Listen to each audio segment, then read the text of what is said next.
Et donc en fait le petit souci c'est que le ventilateur, le moteur du ventilateur perdait son isolation électrique. Du coup, elle est communiquée du courant sur toute la masse sur la Terre. Du coup, je l'ai isolé. Donc il n'y a, plus de problème, on peut le toucher.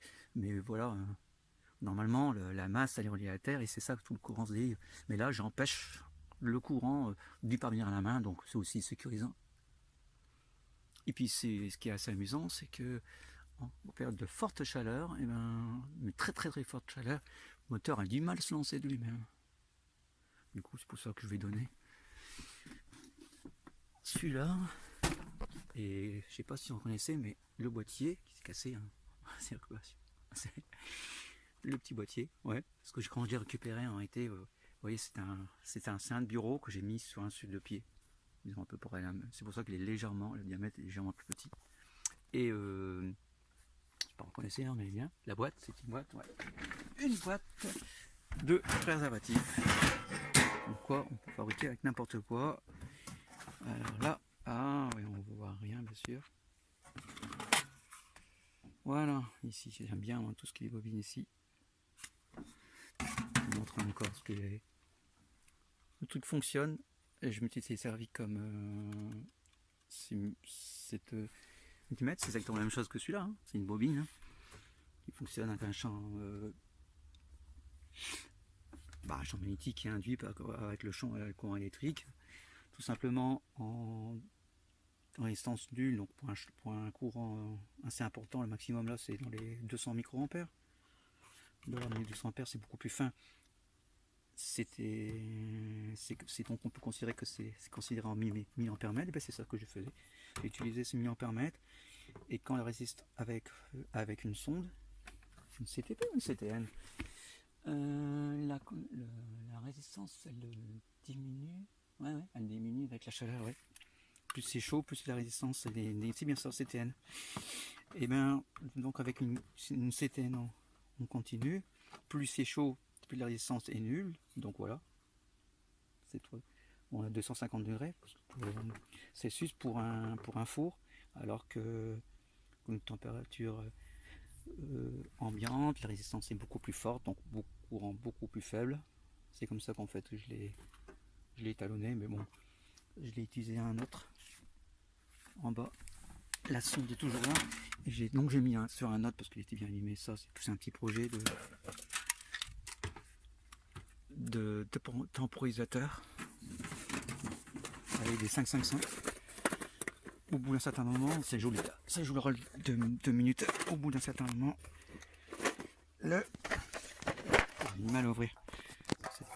Le multiplicateur se met en route et il fait, il attaque un autre 555 qui va jouer en générateur de mélodie. Donc ça, c'est encore des relais de récupération, donc comme ceux que j'ai utilisé là-bas. On a même l'autre inclinateur, ça c'est différent ça. C'est pour qui fonctionne à l'origine sur le continu, sur l'alternatif. Parce que c'est sur une moto, je suis en continu. 6 volts, il s'indique pas. Parce qu'il faut savoir que ce qu'on appelle une dynamo dans un vélo, en fait, c'est un alternateur. Il délivre 6 volts alternatif. Alors que dans les motos, l'alimentation est bien continue. De toute façon, rien n'empêche d'utiliser les alternatifs. Si c'est à l'intérieur, il redresse. Alors, des petites récupérations. Et là, les choses que j'avais achetées. Voilà, les seules choses que j'ai pu acheter en électronique. C'est les boîtes de Star Wars. Voilà, c'est là. Donc là, j'ai d'autres encore petits générateurs de mélodie, comme celui que j'ai utilisé dans. Ah bah. Par contre, celui-là, je sais plus si je l'avais acheté ou récupéré. Alors celui-là, je crois qu'il y a un petit souci. C'est s'il arrive souvent d'un petit générateur de mélodie, n'importe quel ou non, qu'on a dans les cartes d'anniversaire ou ainsi de suite, ce qui délivre, c'est qu'à un moment, les pattes se touchent, bref. Et ce court-circuit. Ouais. Et le défaut, c'est qu'elles peuvent, à un moment donné, le rendu est très faible. le rendu sonore. Donc il faut le réamplifier. Bon, ça n'empêche pas. Donc j'ai étudié justement, puisque le rendu est très très faible, de le réamplifier, donner un son. Et voilà, d'ailleurs, des petites enceintes. Et le petit secret, tous ceux qui connaissent l'audio le savent très très bien, pour avoir un bon rendu sonore, le haut-parleur doit être dans une caisse, dans une enceinte. Ouais. L'enceinte est très très importante pour le rendu. Par contre, ceux-là qui sont en C-zone donnent un meilleur rendu qu'un haut-parleur très très puissant qui serait même une impédance plus faible. Ouais, non. D'ailleurs, généralement on pense à tort, c'est que si je remplace pour une même impédance un 8 ohms d'un quart de watt, si je lui mets 20 watts, on pense qu'on aura un plus puissant. Ben non. Là, c'est juste la puissance maximale. Ce qui donne la puissance, c'est juste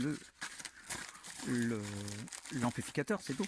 Si on délivre un seul watt, les deux haut-parleurs vont délivrer un seul watt. Si par contre celui d'un quart de watt, lui il va claquer parce qu'il ne peut pas supporter plus, c'est tout.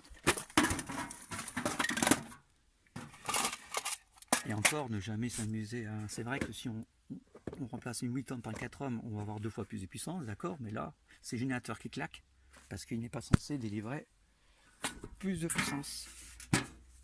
Et on va terminer avec ma marque préférée, oui, la marque hollandaise, c'est Philips. C'est là, voilà, mes trucs d'expérimentation. Et normalement, là-dedans, j'ai... Ah ben non, il est en bas. Ici, il y a les vieux jeux. J'ai un petit trad. C'est pas des documents électroniques. Magazines électroniques qui sont en bas. Ici, jardinage. Je disais donc que oui, ma carte c'est Philips. Et encore dedans, il n'y avait pas autant de ça.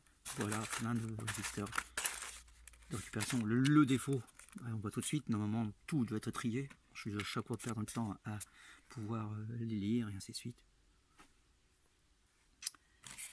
Des petites lampes, voilà. Ça, des petits composants.